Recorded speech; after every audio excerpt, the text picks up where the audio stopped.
Hi everyone, welcome back. We've got a brand new story to share with you. So let's begin. My name is Chris. The moment you stop tolerating emotional manipulation is the moment a manipulator either changes completely or reveals they never actually valued you. And in my case, my wife changed because she realized I'd finally meant what I said. I'd been married to Rosemary for 3 years when she told me intimacy would only happen once a month until I put her on a salary for my business. 3 years of gradually allowing her to control our relationship through emotional withdrawal and cold silence. 3 years of choosing peace over self-respect until the day I decided that if I were only needed once a month, I'd only come home once a month. We met when I was 27 and she was 25, both living in Nashville. I'd recently started my own small business, a commercial landscaping company that serviced office parks and retail properties. Rosemary was working in retail management when we met through mutual friends at a weekend cookout. The early relationship felt easy and comfortable. Rosemary was attractive and personable, and she had explicit opinions about what she wanted in life. I was conflict avoidant by nature, accommodating, and eager to make people happy. We seemed to complement each other. Her decisiveness balanced my flexibility. We dated for about a year before getting engaged. The relationship during that time was mostly smooth. We'd have occasional disagreements, but nothing serious. Rosemary would sometimes get her way through persistence, but I didn't see that as problematic. I thought it was just a typical relationship negotiation. We got married in a modest ceremony with family and close friends. Then we moved into a much bigger rental house in a decent neighborhood. Started building our life together. Early in our marriage, we discussed whether Rosemary would keep working or stay home. My landscaping business was doing well enough to comfortably support us both. Rosemary said she was tired of retail management, that dealing with customers, inventory, and scheduling was draining her. She suggested staying home, at least for a while. Said she'd manage the household, handle domestic responsibilities, and maybe eventually help with my business if it made sense. I agreed readily. I thought having her home would actually be nice. Coming home to a partner who wasn't exhausted from their own workday, having someone available to handle errands and household management during business hours. The arrangement seemed to work initially. Rosemary handled cooking and cleaning. I'd come home from long days managing landscaping crews to a clean house and dinner ready. The division of labor felt equitable, even though only I was earning income. But gradually, subtle patterns emerged that I didn't recognize as problematic until much later. Rosemary started changing household rules frequently. She would decide suddenly that my work clothes needed to be organized differently in the closet, that I should spend my limited free time doing specific projects around the house rather than relaxing as I wanted, that certain friends were bad influences, and I should limit contact with them. Each request or demand seemed minor on its own, not worth arguing about.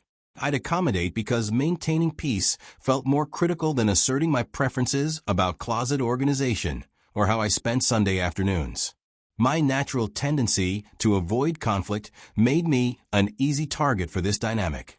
I'd been raised in a household where keeping peace meant not making waves, where disagreement was uncomfortable and was to be avoided, where saying yes was easier than defending your position. Rosemary learned quickly, probably unconsciously at first, that complaining or withdrawing emotionally would get her what she wanted from me. When I'd express even mild discomfort with something she decided, her response followed a predictable pattern. She'd become cold, giving short, clipped responses to questions. She would stop showing any affection. No touching, no warmth, no connection. Sometimes she would sleep facing away from me in bed, creating this wall of ice between us. The emotional withdrawal was incredibly effective. I hated conflict and distance more than I valued asserting myself. So I'd return within hours, or at most a day, apologizing or giving in even when I hadn't actually done anything wrong. This pattern repeated dozens of times over the first 2 years of marriage. Each time, I reinforced to Rosemary that her displeasure was enough to move me, that emotional coldness was a tool she could deploy to get compliance. She started believing, And I can only speculate, but this seems accurate based on later conversations, that she controlled the emotional atmosphere of our relationship, that I would eventually always listen, and her withdrawing affection was sufficient leverage to get whatever she wanted. And I reinforced this belief constantly by folding every single time. The dynamic was toxic, but I didn't recognize it. I just thought this was how marriage worked. That compromise meant I compromised and she got her way. That maintaining harmony meant accepting her terms. My business was doing well. The landscaping company had grown from just me and a helper to 5 full-time employees and multiple ongoing contracts. I was making good money, enough to support our lifestyle comfortably and save for future goals. Rosemary had been staying home for about 2 years at this point. The household management had become less comprehensive over time. Cooking was less frequent, cleaning was adequate but not exceptional.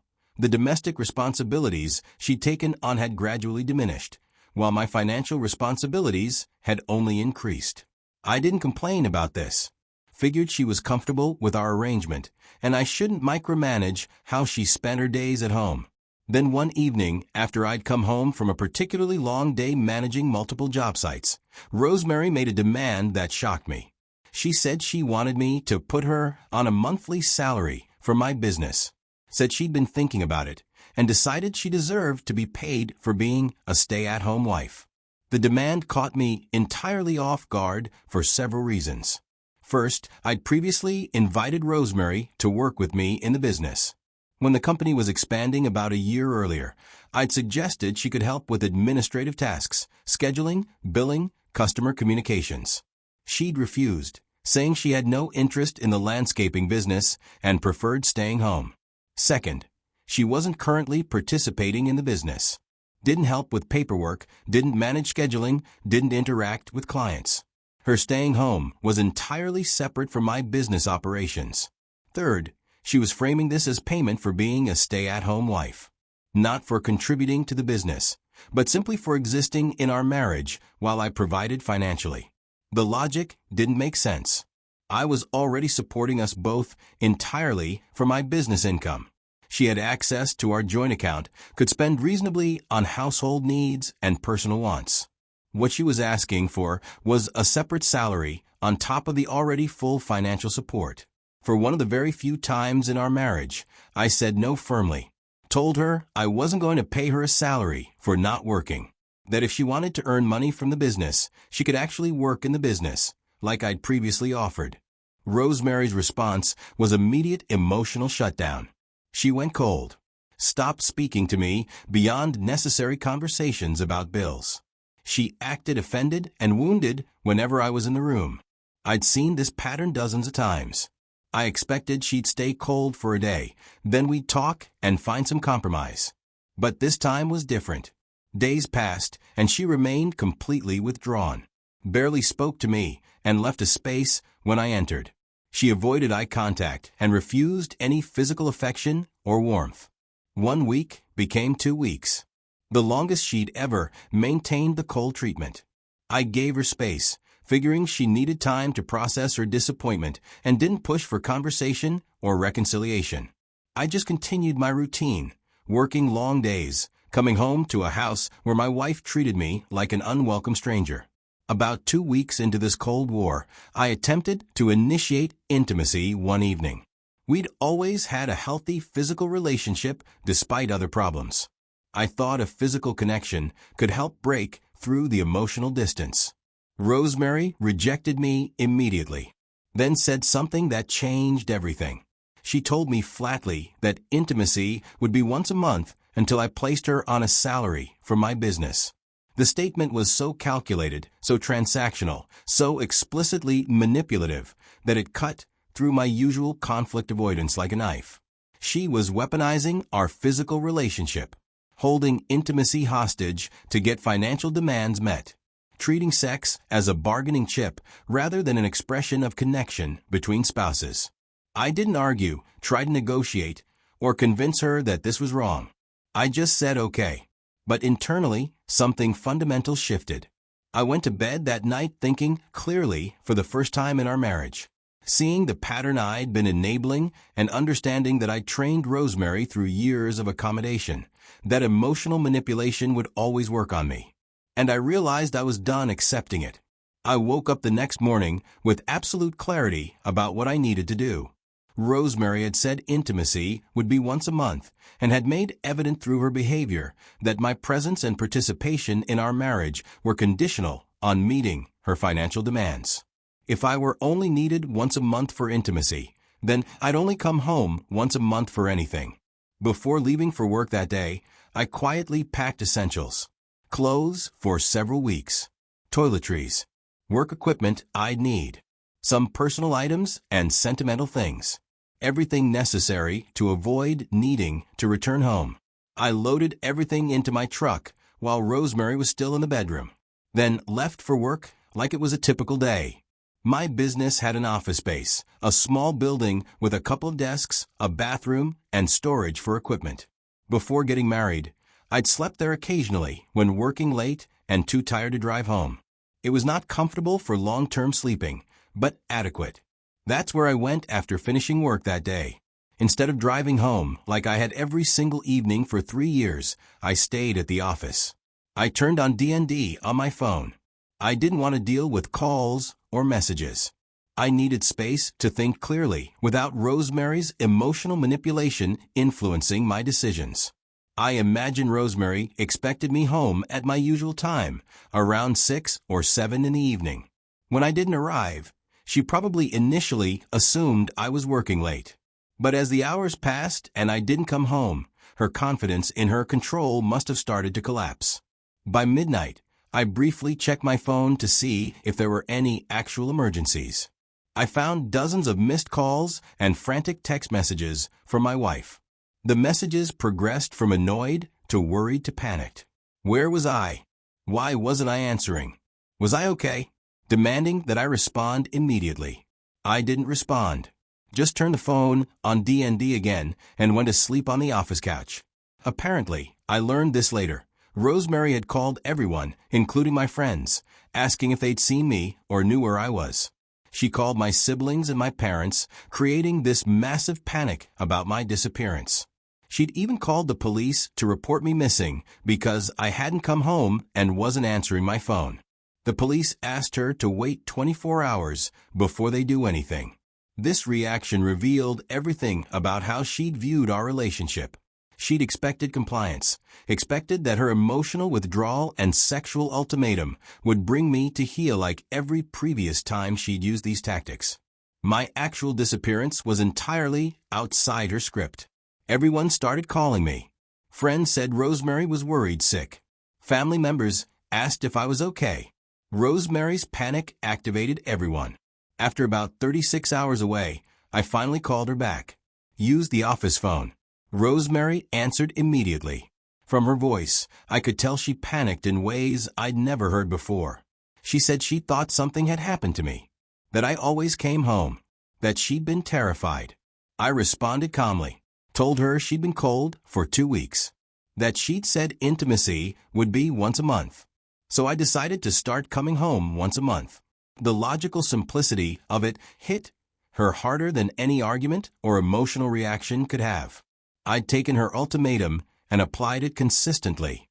If our marriage were reduced to once monthly interaction, I'd participate once a month. It's a perfectly reasonable extension of the terms she'd set. Rosemary started begging, asking me to please come home, that she hadn't meant it like that, that she didn't want to lose me. I asked her directly, if she didn't want to lose me, why had she been acting cold and disrespectful for weeks? Why had she made sex conditional on financial demands? Her answer was honest in its simplicity. She just wanted her way. That admission was the real turning point. The moment when Rosemary apparently recognized that her tactics had finally pushed me past the point of tolerance. I told her I'd come home. We needed to have a serious conversation about our marriage and how we treated each other. When I arrived home, Rosemary met me with genuine vulnerability I hadn't seen in years. The confident controller had been replaced by someone who'd realized she'd nearly destroyed her marriage. She admitted that she'd only asked for the salary because she wanted money for personal needs. Not because she was contributing anything, just because she felt entitled to separate income beyond the household funds she already had access to. I explained calmly why I couldn't pay her for doing nothing, that I'd offered her actual work in the business before and she'd rejected it, that if she wanted to earn money, she could earn it through contribution, not through entitlement. Rosemary offered immediately to work with me now if I still wanted her to. The same offer she'd rejected a year ago was suddenly acceptable because she'd realized the alternative was losing the marriage entirely. I agreed, told her we could discuss what role would make sense for her in the business. But the dynamic in our marriage needed to change fundamentally, that I wouldn't continue accepting emotional manipulation and cold treatment as her tools for getting her way, that if she had needs or wants, she could express them directly, and we could discuss them like adults, but I was done being controlled through withdrawal and ultimatums. Rosemary agreed to everything. She even promised things would be different. And for the first time in our marriage, I actually believed her, not because of her words, but because she'd experienced real consequences for her behavior. The crisis reset our dynamic completely. Rosemary started working part-time with my business within a week. Initially, just administrative tasks, managing scheduling, handling invoicing, communicating with clients about appointments and services. She was actually good at it, had organizational skills and customer service experience from her retail management background. She made herself genuinely valuable for the business operations. More importantly, having her own earned income resolved the financial tension. She was making money through actual contribution rather than demanding it as an entitlement. She had her own sense of accomplishment and value beyond managing a household. The broader changes in our relationship were even more significant. Rosemary stopped weaponizing emotional coldness. When we had disagreements, and we still had them, she'd express her perspective directly rather than shutting down and withdrawing affection until I capitulated. She stopped making unreasonable demands backed by emotional ultimatums. Stopped trying to control my friendships or free time through guilt and manipulation. I became more assertive, more willing to say no when something didn't work for me, more insistent on mutual respect rather than one-sided accommodation. I no longer folded immediately when Rosemary expressed displeasure. I would listen to her concerns, but also express my own. We would work toward an actual compromise rather than just giving in to end the conflict. The power dynamic, so skewed toward Rosemary's control, shifted toward an actual partnership. We started communicating better. Not perfectly, we're both still learning, but significantly better than the toxic pattern we'd fallen into.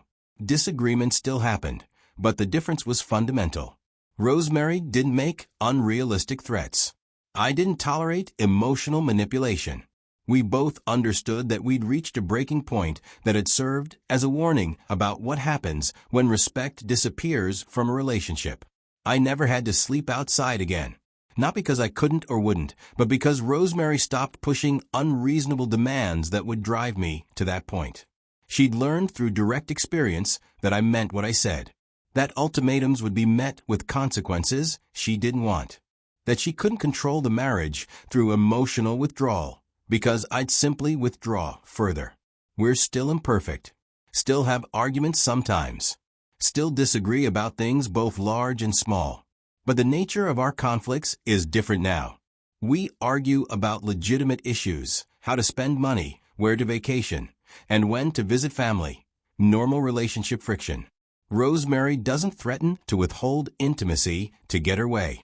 I don't tolerate being treated with contempt or cold dismissal when I say no to something. Looking back now, about 18 months since that crisis, I understand so much more clearly what happened in our marriage and why.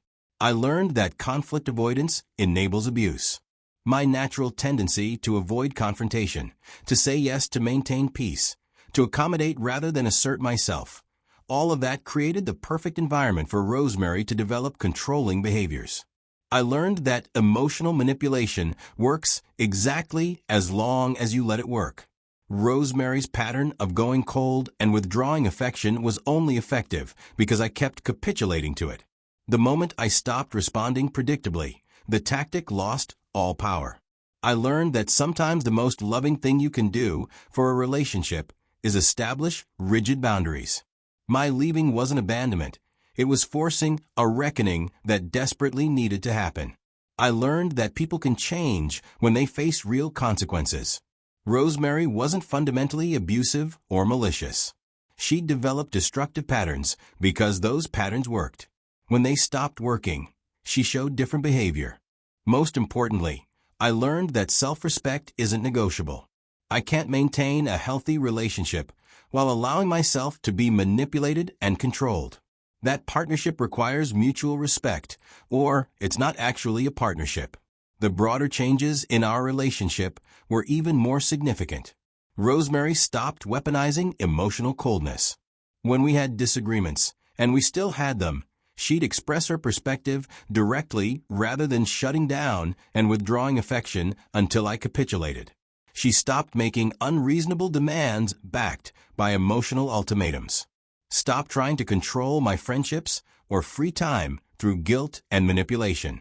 I became more assertive, more willing to say no when something didn't work for me, more insistent on mutual respect rather than one-sided accommodation.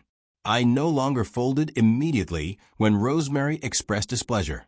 I would listen to her concerns, but also express my own. We would work toward an actual compromise rather than just giving in to end the conflict. The power dynamic, so skewed toward Rosemary's control, shifted toward an actual partnership. We started communicating better. Not perfectly, we're both still learning, but significantly better than the toxic pattern we'd fallen into. Disagreements still happened, but the difference was fundamental. Rosemary didn't make unrealistic threats. I didn't tolerate emotional manipulation. We both understood that we'd reached a breaking point that had served as a warning about what happens when respect disappears from a relationship. I never had to sleep outside again. Not because I couldn't or wouldn't, but because Rosemary stopped pushing unreasonable demands that would drive me to that point.